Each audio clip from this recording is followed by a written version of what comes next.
Bienvenidos a The Debate. En este espacio de análisis profundo y contraste de perspectivas, desgranamos ideas complejas para iluminar múltiples ángulos de una misma realidad. Imagínate por un momento ser el pilar de tu parroquia local. Vale. Sí, te sigo. Organizas los retiros, asistes a misa, rezas el rosario a diario. O sea, tu vida externa es, a todas luces, intachable. Una fachada perfecta. Exacto. Y sin embargo, en el momento del juicio final, descubres que tu alma está en absoluta bancarrota. Bueno, hoy nos sumergimos en un escenario teológico aterrador y, sumamente exigente. Es un escenario que no hace prisioneros, desde luego. Absolutamente. Partimos de una conferencia del padre Osvaldo Agudelo, que rescata una revelación histórica a Santa Brígida de Suecia. Sí, el caso de esta mujer que, era aparentemente devota, pero termina condenada. Justo. Y esta nos obliga a plantearnos una pregunta central, casi incómoda, ¿no? Ante nuestra infinita capacidad humana para el autoengaño, ¿dónde reside nuestra verdadera protección moral? Yo representaré la postura de que es indispensable adherirse estrictamente a un mecanismo objetivo institucional, como es el sacramento de la confesión. Y yo defenderé que, por el contrario, el texto advierte principalmente que sin una disposición subjetiva o interna, es decir, sin una humildad genuina, cualquier estructura religiosa se convierte en una trampa de soberbia. Bien, pues para entender la magnitud de este problema, tenemos que observar cómo opera la disonancia cognitiva en esta mujer. Claro. Mantuvo una relación de adulterio durante 20 años, mientras dirigía la catequesis. 20 años, sí. Una doble vida total. Y lo verdaderamente escalofriante no es la caída moral en sí, sino la narrativa interna que construyó para sostenerla. Frases que, todos hemos pensado alguna vez.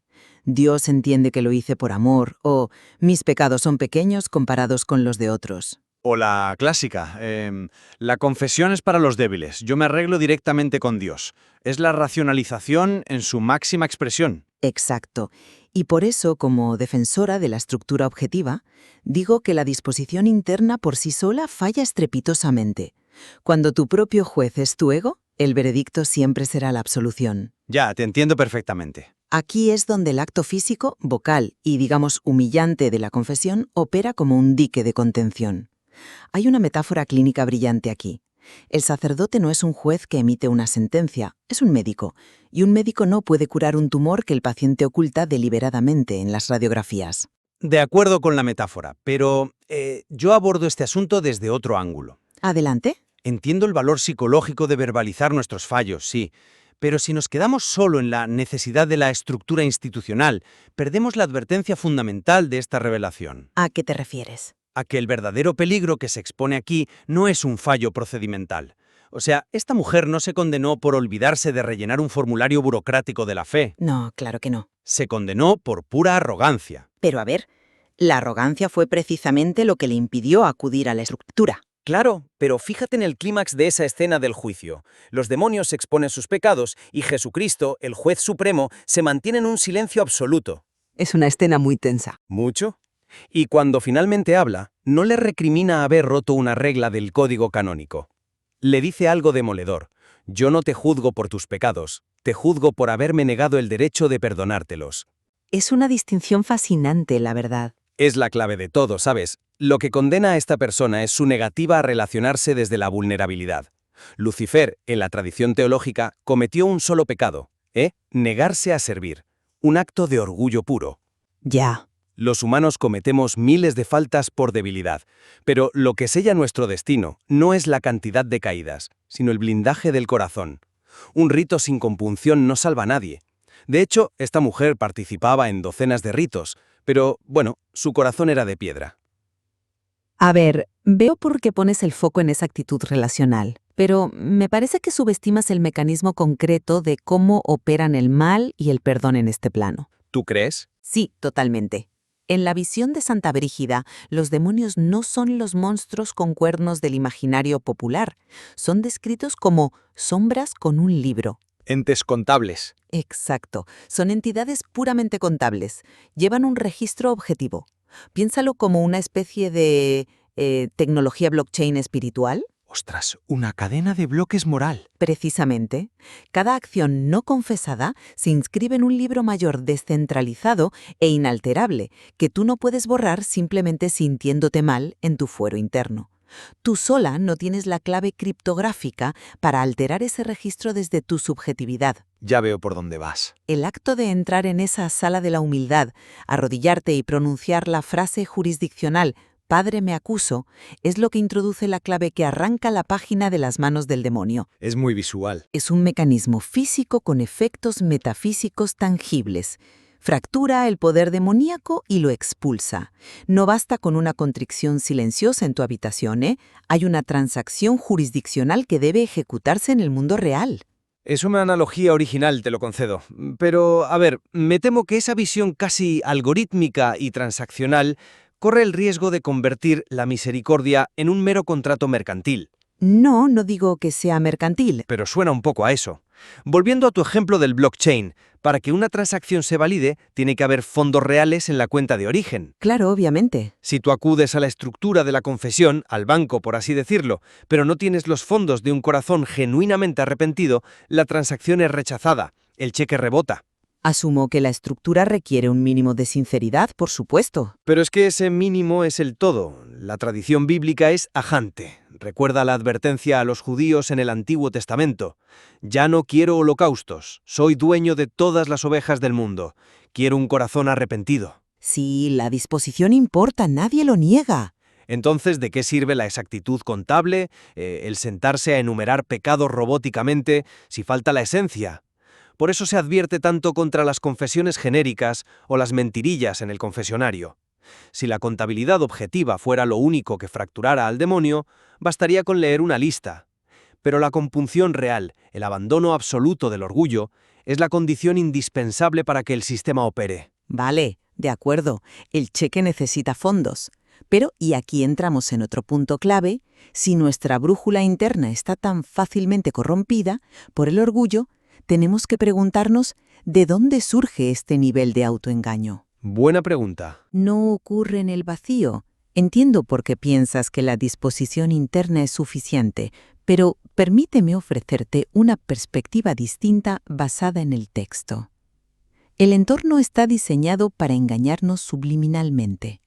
Te refieres a la infiltración cultural, supongo. Exacto. Todo lo que llega a nuestro entendimiento entra por los sentidos.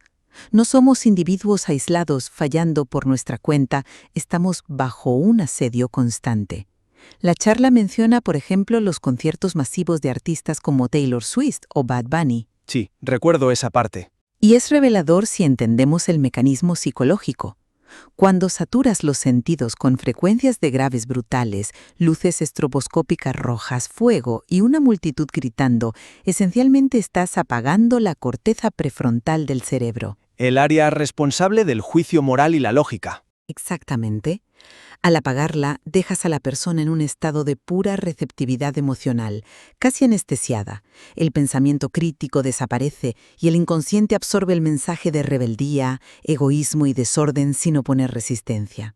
Sí, operan un poco como verdaderas liturgias inversas. O misas satánicas, como llega a comparar. Y no hablemos del secuestro de los símbolos. El arco iris, que era el símbolo del pacto de Dios, o la cruz invertida. Que históricamente representaba la profunda humildad de San Pedro, ¿no? Justo, al sentirse indigno de morir como Cristo, y hoy está vaciada de significado y apropiada por el satanismo. Ante este bombardeo constante que hackea nuestra voluntad, pretender que nuestra sola disposición interna es una ingenuidad suicida. Necesitamos la estructura objetiva, porque el mundo entero está configurado para mentirnos. Bueno, a ver, lo siento, pero simplemente no te compro ese argumento. ¿No? ¿Por qué? Entiendo perfectamente la mecánica de la sobreestimulación sensorial que describes, y no niego que vivimos en un entorno cultural tóxico, pero culpar al diseño del escenario de un concierto pop de nuestra falta de humildad es sinceramente externalizar el problema. Es la excusa perfecta.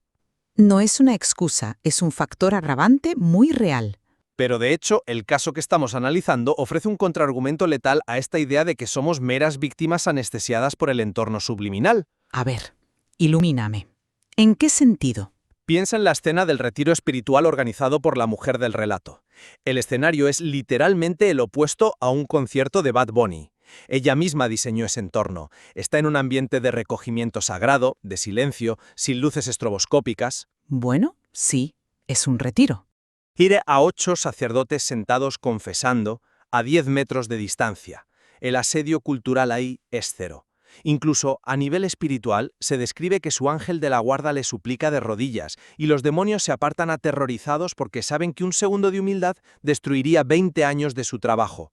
La presión divina para que actúe es máxima. Es cierto, es el escenario óptimo para la gracia. Y su corteza prefrontal está perfectamente intacta. ¿Y qué la detuvo? No fue una cruz invertida en la televisión ni el ruido del mundo. Fue su propia decisión, fría y calculadora. Evaluó la situación social y pensó, ¿cómo voy a ir yo, la gran organizadora, a decirle a estos curas que yo mismo he invitado que llevo 20 años acostándome con un hombre casado? Eligió mantener las apariencias. Eligió ir a ofrecer café y pastas para mantener su estatus. Eligió las relaciones públicas por encima de la salvación. Una de las frases más duras del texto dice, muchos de nuestros pecados no necesitan al demonio, nuestra voluntad nos lleva a pecar. Ya. Externalizar la culpa diluye nuestra responsabilidad individual. Ella tuvo la estructura perfectamente disponible a 10 metros, y su falta de humildad la hizo completamente inútil. Ese es un golpe directo a la primacía de la voluntad, lo admito. Pero fíjate una cosa, esta decisión individual, voluntaria, de no enfrentarse a la propia verdad, tiene consecuencias que escapan al propio individuo. Consecuencias terribles, ¿sí? Y tengo que confesarte que esta siguiente idea del material me resultó tremendamente dura de digerir. Cuesta mucho conciliar la imagen de una mujer ocultando su pecado con el hecho de que esto provoque de manera directa un daño físico y psicológico en terceros. Te refieres al impacto en sus hijos, ¿verdad? Sí. En una etapa de la visión, las paredes se vuelven transparentes y se revela cómo la disonancia moral de esta mujer ha provocado ataques de ansiedad severos en su hijo de 9 años. Y ataques de pánico en su hija de 14. Exacto. Al principio rechacé la idea, pero si lo analizamos desde la psicología clínica y la dinámica familiar, el mecanismo cobra un sentido aterrador. Es fascinante. Explícalo un poco más. Los niños tienen un radar hipersensible para la hipocresía, aunque no puedan articularla. Cuando una madre proyecta una imagen de perfección religiosa, pero en el fondo vive una vida doble llena de engaño, se crea una arquitectura familiar inestable. Es como vivir en una casa donde los cimientos están podridos. Sienten que el suelo cede, claro. Sienten la tensión, el secreto, la falta de paz real, aunque no vean a las termitas. Esa disonancia cognitiva intrafamiliar se manifiesta somáticamente como ansiedad infantil. El orador señala que la inmensa mayoría de estos casos provienen de familias católicas dietéticas. El pecado no confesado irradia una toxicidad objetiva que envenena a la siguiente generación. Acepto este punto totalmente. Esa descripción del mecanismo psicológico de la hipocresía familiar es brillante. Y te doy la razón, las ramificaciones generacionales de la incongruencia moral son devastadoras. Los niños absorben y replican lo que sus padres son, no lo que dicen. Exactamente. Pero precisamente por esto, la solución que plantea el material refuerza mi argumento original. ¿Cómo es eso? Porque la solución al daño generacional no es que la madre añada 3 devociones más a su rutina, o que cumpla de forma mecánica con la estructura eclesial. El paso crucial que se exige es la reparación activa. Que se traduce en una congruencia de vida. Exacto. Requiere una transformación integral del corazón, un cambio de dirección que nace de la humildad profunda, no del mero cumplimiento de un trámite.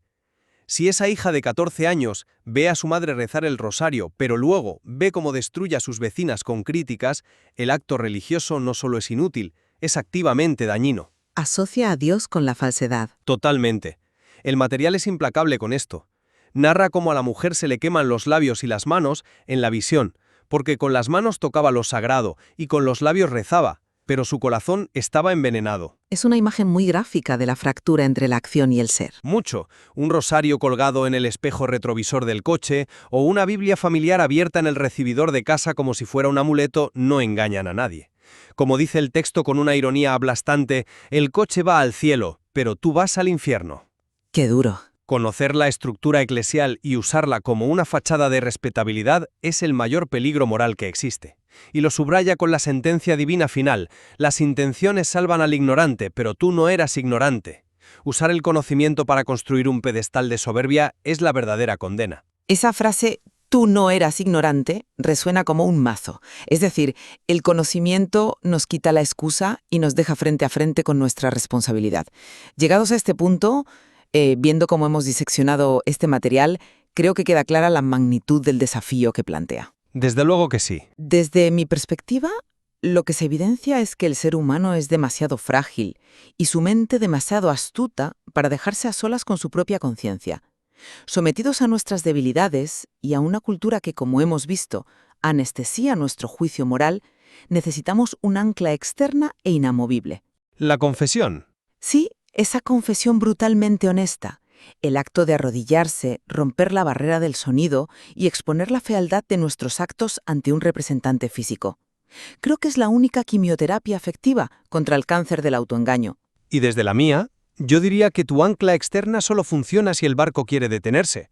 La estructura del sacramento proporciona un cauce maravilloso, sí, pero el núcleo de esta advertencia es que no podemos subcontratar nuestra responsabilidad moral a un sistema. Ya veo. Nos advierte que la devoción externa sin quebranto interno es una farsa trágica.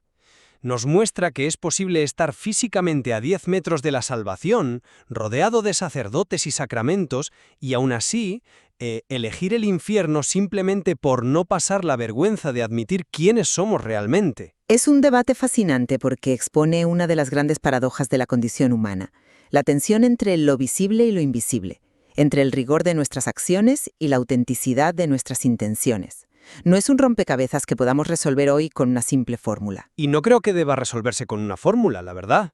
Materiales como este nos arrancan de nuestra zona de confort, nos quitan las máscaras y nos obligan a mirar de frente nuestra propia hipocresía. Nos recuerda que mientras haya aliento, hay posibilidad de rectificar el rumbo. Pero la pregunta incómoda permanece. ¿Cuántas justificaciones seguimos inscribiendo en ese registro imborrable, convencidos de que nuestras buenas intenciones justifican nuestras acciones, cuando en realidad lo único que se nos pide es la valentía de presentar un corazón verdaderamente desnudo? Da escalofrío pensarlo. Hay muchísimo más por explorar en la riqueza de este material, pero por ahora os dejamos con esta reflexión para que saquéis vuestras propias conclusiones sobre cómo os enfrentáis a vuestros propios autoengaños en el día a día. Gracias por acompañarnos en The Debate. Hasta la próxima.